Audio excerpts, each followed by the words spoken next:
Wong Jack Man arrived at Bruce Lee's Oakland studio in a November evening in 1964 with 5 people, a locked door, and something nobody on Bruce Lee's side of the room knew about, a studded metal bracelet concealed under the long sleeve of his fighting robe.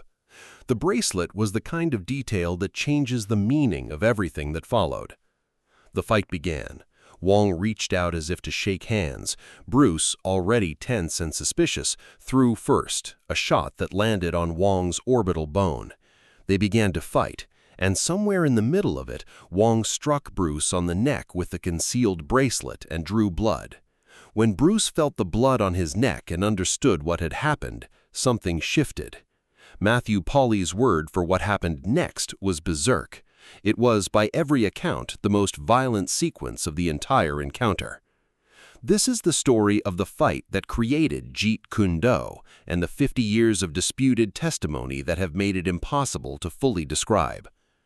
To understand what happened on that November night, you need to understand the 3 months that preceded it. In August 1964, Bruce Lee gave a demonstration at the Sun Sing Theater on Grant Avenue in San Francisco's Chinatown. He was 23 years old. He was running a martial arts school in Oakland. He was developing ideas about fighting that put him at direct odds with the traditional Chinese martial arts community, ideas that the community had not asked for and had not received well when Bruce had begun sharing them publicly. The demonstration at Sun Sing started as a performance. Bruce did the cha-cha with Diana Chung Wen, a popular actress known as the Mandarin Marilyn Monroe, and then moved into a demonstration of Wing Chun techniques. What he said during the demonstration was the problem.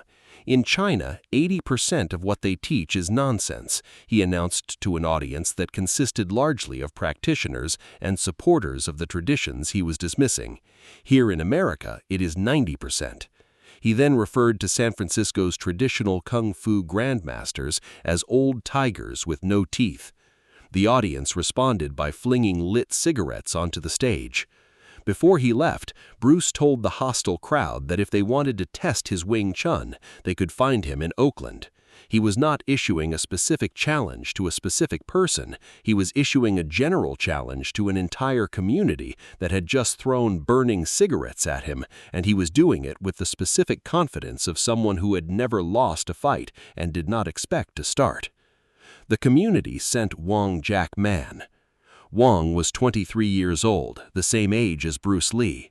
He had been born in Hong Kong in 1941 and had come to San Francisco where he had trained in Chinese martial arts and become a practitioner of Tai Chi Quan, Xingyi Quan, and Northern Shaolin under respected Bay Area masters. He was not a hothead. He was not looking for confrontation by temperament. He was, by the accounts of people who knew him across a 60-year teaching career, a quiet and serious man who trained diligently, taught his students with patience, and did not seek public conflict. Rick Wing, who studied directly under Wong for decades and wrote a book specifically about the 1964 encounter, described his teacher as someone who approached the martial arts with reverence and humility.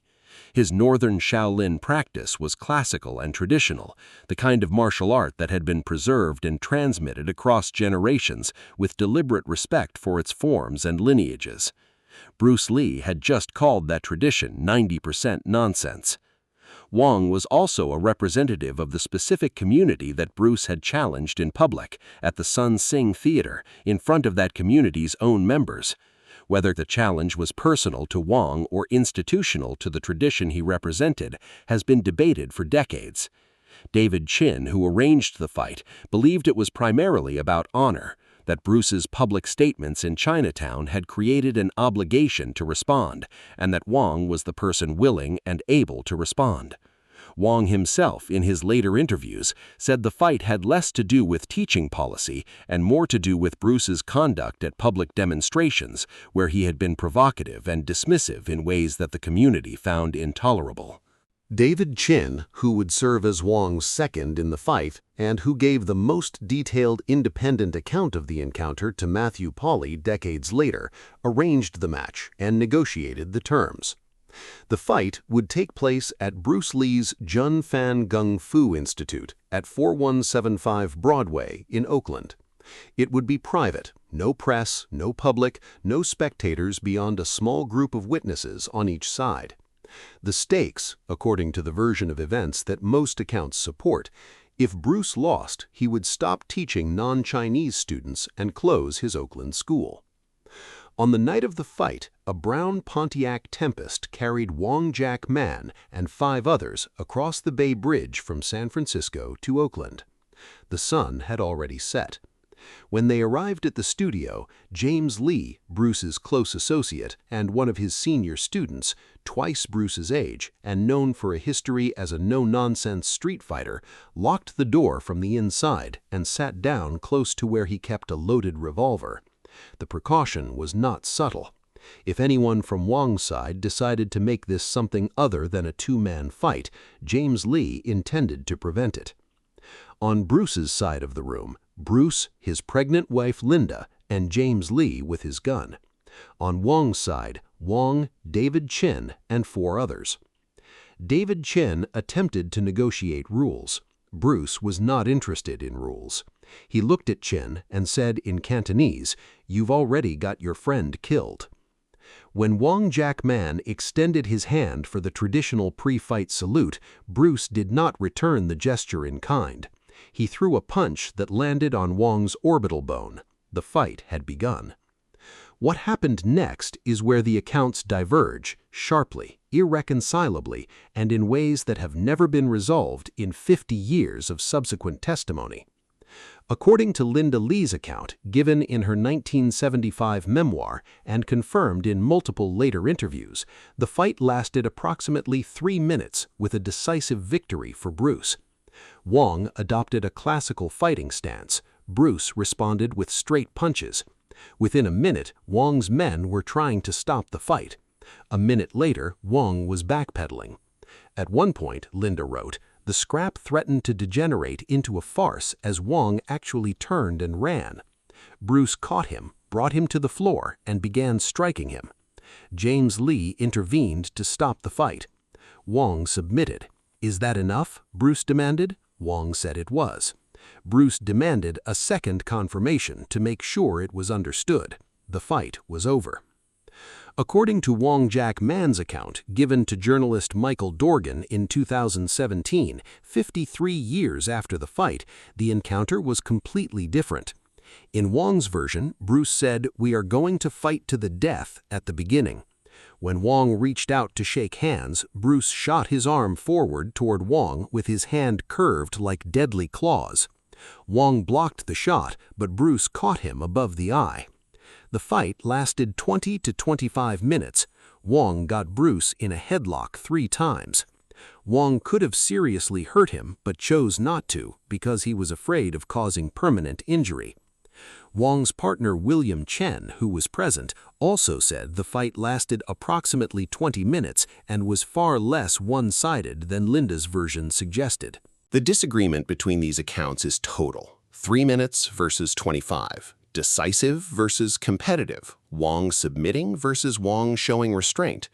Rick Wing's book on the fight, drawing on years of direct access to Wong, compared the conflicting testimonies to Akira Kurosawa's film Rashomon, a story told from irreconcilable perspectives in which the truth cannot be fully recovered because everyone who was there has reasons to remember it differently. The version that Matthew Polly, in his exhaustive biography, found most credible was closer to Linda's than to Wong's, primarily because David Chin's account, given to Polly independently, aligned closely with Linda's on the key points, and Chin had been on Wong's side of the room. But between Linda's account and Chin's account, there is a detail that neither of them fully emphasized and that Polly excavated from a different source: the bracelet. Wong was wearing, concealed under his long sleeve, a studded metal wristband. At some point during the fight, after Bruce had clearly gained the upper hand, after Wong had been driven back across the room, he struck Bruce on the neck with the concealed bracelet and drew blood. Bruce felt the blood on his neck. He processed what had happened. His opponent had come to this fight with a concealed weapon. Matthew Polly's word for what Bruce did next was the word he used in his biography: berserk. The final phase of the fight, by Chin's account, was the most violent. Wong tripped on the raised platform from the building's earlier life as an upholstery shop. Bruce jumped on top of him and rained down punches. Chin pulled Bruce off their fallen champion. Wong submitted. The fight was over, by every account that Polly found credible, in considerably less time than 25 minutes. What Bruce thought about his own performance afterward is the most important part of the story, more important than who won or how long it took or what the bracelet did or didn't mean. He won, he was certain of this, and he was deeply, durably dissatisfied. He described the fight without naming Wong explicitly in an interview with Black Belt magazine. "I'd gotten into a fight in San Francisco with a kung fu cat," he said, "and after a brief encounter, the son of a bitch started to run. I chased him and like a fool kept punching him behind his head and back. Soon my fists began to swell from hitting his hard head." He paused. "Right then, I realized Wing Chun was not too practical and began to alter my way of fighting." This is the sentence that made the fight important, not the outcome, the conclusion that followed from the outcome. Bruce Lee won a fight and concluded from winning it that his system was inadequate. The fight had not ended quickly enough. His fists had swelled from striking an opponent who was running away. He had chased a retreating man and been unable to finish it cleanly, efficiently, in the way his theory said it should be finished. The gap between what the fight had looked like and what he believed it should have looked like was to Bruce Lee a problem that required solving. He closed the Oakland school. He moved to Los Angeles. Linda Lee said he was, in the weeks after the fight, deeply frustrated, not with the outcome but with the process. He had won, but not the way he needed to win, not with the speed and economy and decisive finality that his system was supposed to produce. Something was wrong with the system, and he was going to find out what. He began the systematic rebuilding that would produce Jeet Kune Do, a system that was no longer Wing Chun, that was no longer any single named tradition, but an ongoing process of extracting what worked from everything available and discarding what didn't. He studied boxing more seriously, incorporating the jabs and footwork that Western boxing had developed through decades of real competition. He studied Ali's movement, the constant shifting, the positioning, the ability to be where an opponent's punch was not. He developed the interception principles that would define his mature approach, meeting an attack at the earliest possible point rather than waiting for it to arrive.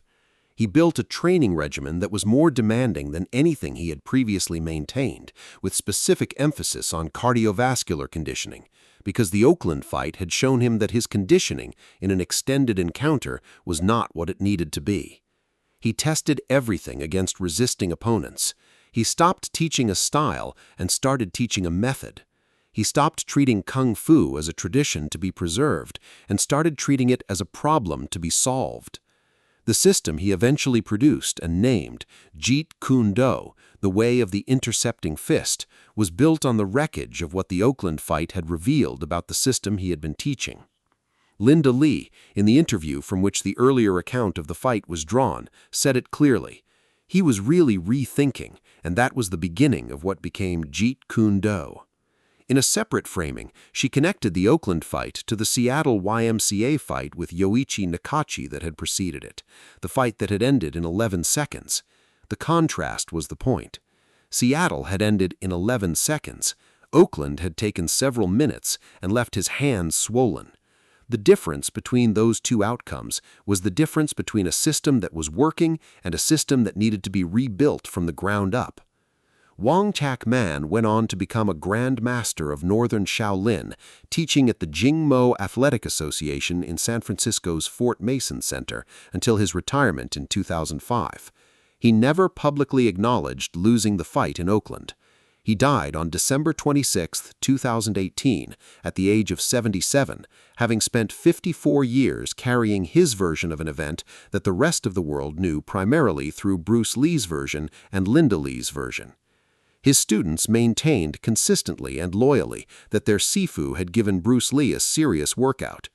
David Chin, who had arranged the fight on Wong's behalf, who had been present throughout, and who had intervened to stop it, told Matthew Polly that Bruce won.